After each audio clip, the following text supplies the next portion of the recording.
Hari ini kita berkumpul untuk memulai Muktamar NU yang ke-34.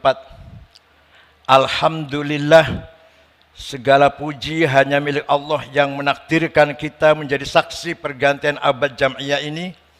Usia panjang jamaah dan Jam'iyah Nahdlatul Ulama adalah bukti kasih sayang Allah Subhanahu wa ta'ala.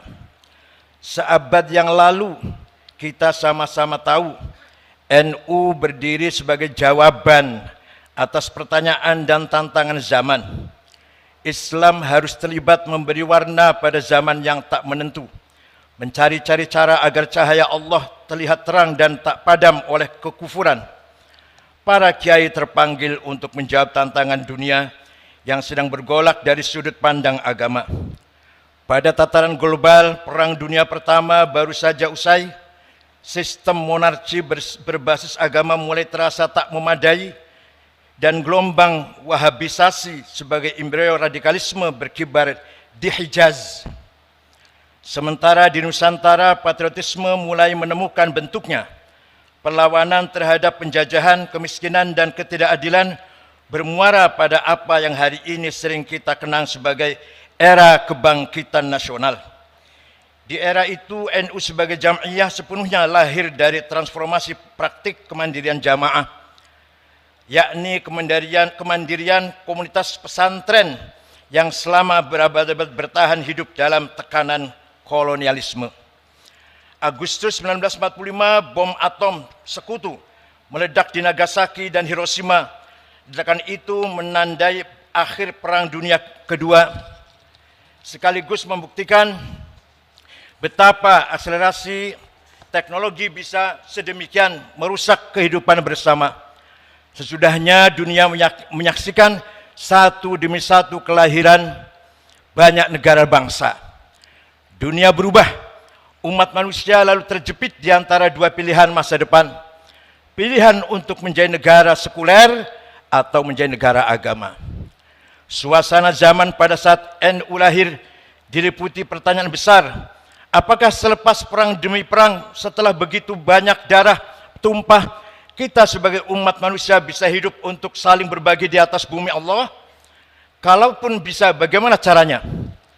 Belasan tahun hidup di Arab membuat saya menghayati arti penting NU untuk Indonesia dan dunia.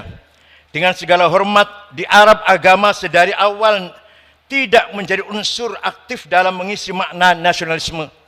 Bila Anda membaca sejarah dan naskah konstitusi negara-negara Arab, Anda akan segera tahu betapa mahal dan berharga naskah pembukaan Undang-Undang Dasar 45 yang kita punyai.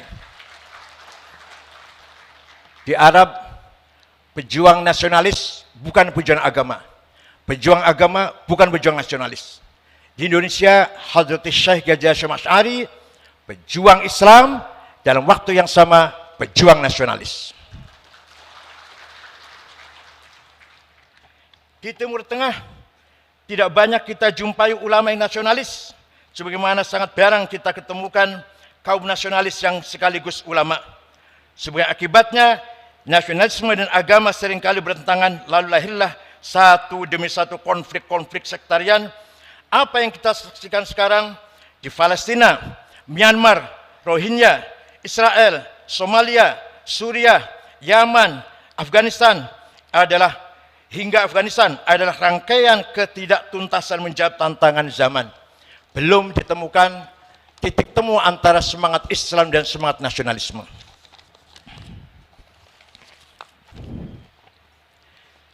Nasionalisme dan agama adalah dua kutub yang paling menguatkan.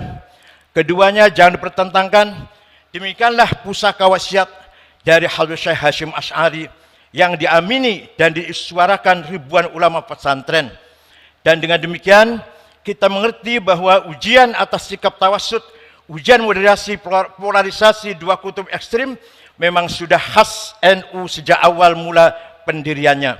Mereka yang tidak paham sikap NU atas HTI maupun FPI barangkali memang belum mengerti betapa berat amanah moderasi kutub-kutub ekstrim di negeri ini. Bagi NU dan pesantren, menjaga NKRI adalah amanah karena hanya dengan bersetia kepada konstitusi, tatanan beragama dapat diselenggarakan. Sikap tawasud atau moderat mustahil tercapai tanpa kemandirian.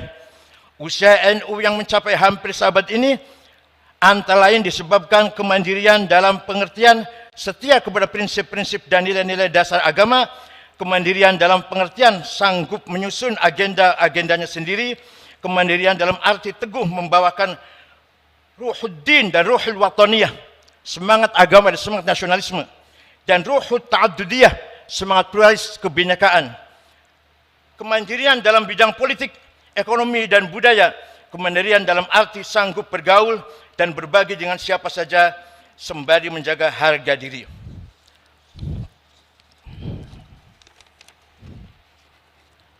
Tawasud atau sikap moderat di antara dua kutub bukanlah perkara mudah. Tawasud mempersyaratkan kecakapan, pengetahuan, dan kebijaksanaan.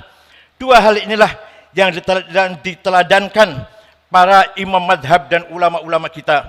Sementara untuk menjadi ekstrim, seseorang cukup bermodalkan semangat dan fanatisme belaka. Asar pengetahuan dan kebijaksanaan pada gilirannya mewujud dalam sikap kemandirian.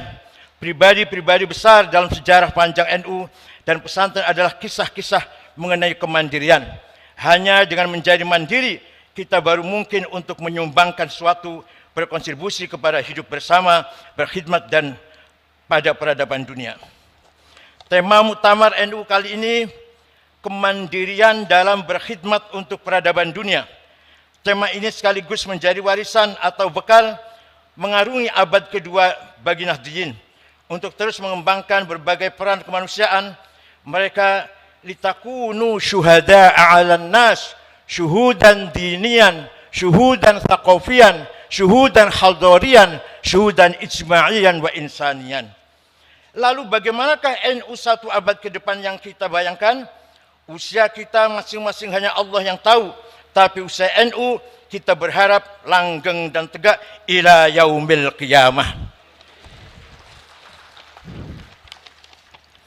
Maka sikap tawasud kembali diuji hari-hari ini. Tak hanya di Indonesia, tapi di seluruh dunia. Problem-problem lama bawaan abad lalu belum seluruhnya tertangani. Sedangkan masalah-masalah baru datang bertubi-tubi. Masalah yang berkisar pada perubahan iklim, kesenjangan ekonomi, bioteknologi, polarisasi percakapan dan identitas, radikalisme, terorisme, dan krisis energi. Sementara itu laju teknologi bergerak secara eksponensial, menawarkan kemudahan-kemudahan praktis dengan risiko-risiko yang tak sepenuhnya bisa diperkirakan.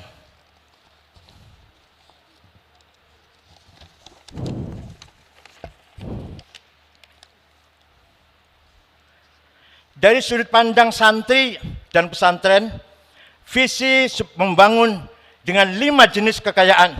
Visi sebangun dengan 5 jenis kekayaan yang dimiliki oleh bangsa Indonesia. Pertama, as-sarawatil ijtimaiyah, sosial kapital. 17.000 lebih pulau, 300 etnis, 1.340 suku bangsa, 1.211 dialek bahasa adalah fakta keberagaman dan kemajemukan bangsa ini.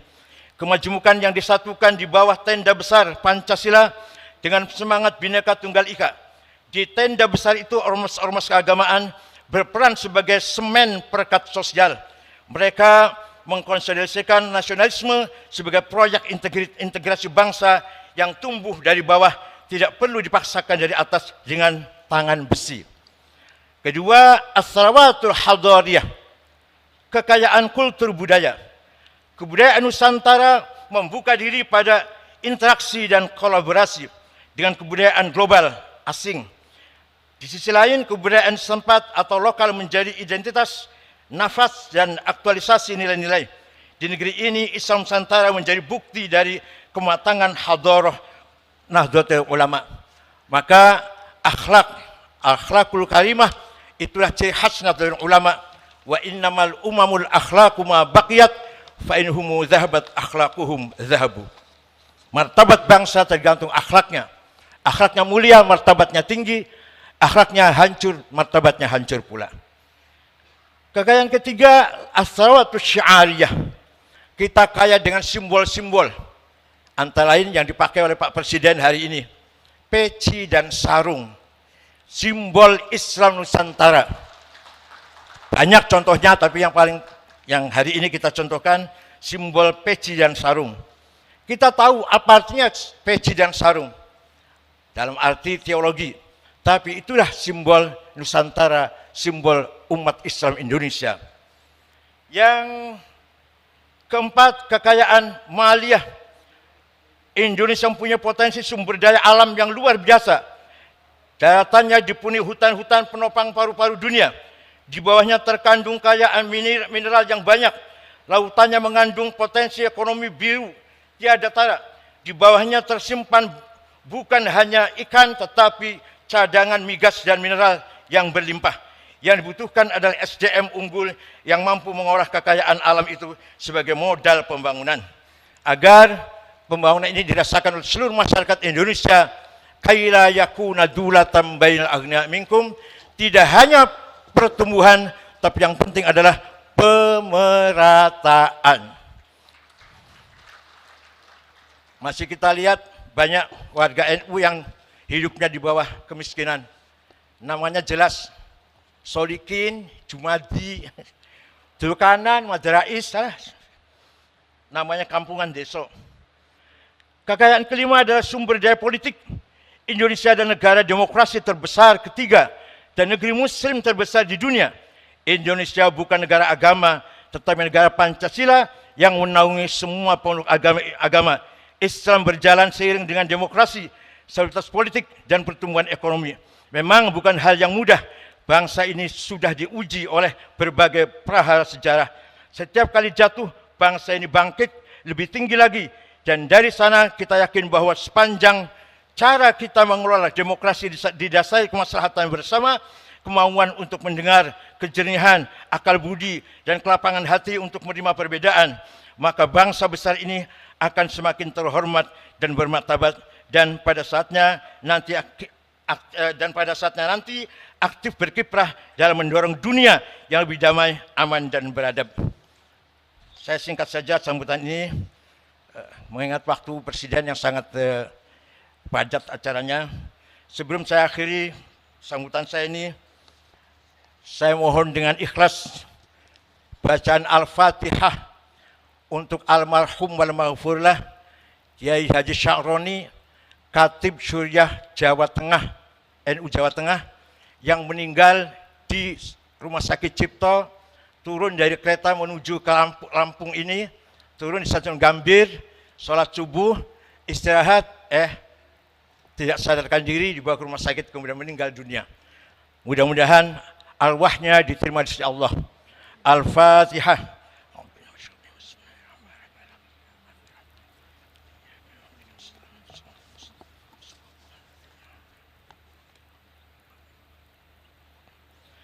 Amin. Terima kasih. Demikian, mohon Bapak Presiden berkenan memberi arahan sekaligus membuka muktamar ke-34 NU di Lampung ini. Selamat bermuktamar kepada Anda sekalian, segenap pengurus wilayah dan pengurus cabang Nahdlatul Ulama. Selamat bermuktamar dengan santun dan akhlakul karimah. Selamat menyongsong abad kedua Nahdlatul Ulama. Syukran wa dumtum fil khair barakati wan najah. Wallahul muwaffiq lakum thoriq. Wassalamualaikum warahmatullahi wabarakatuh.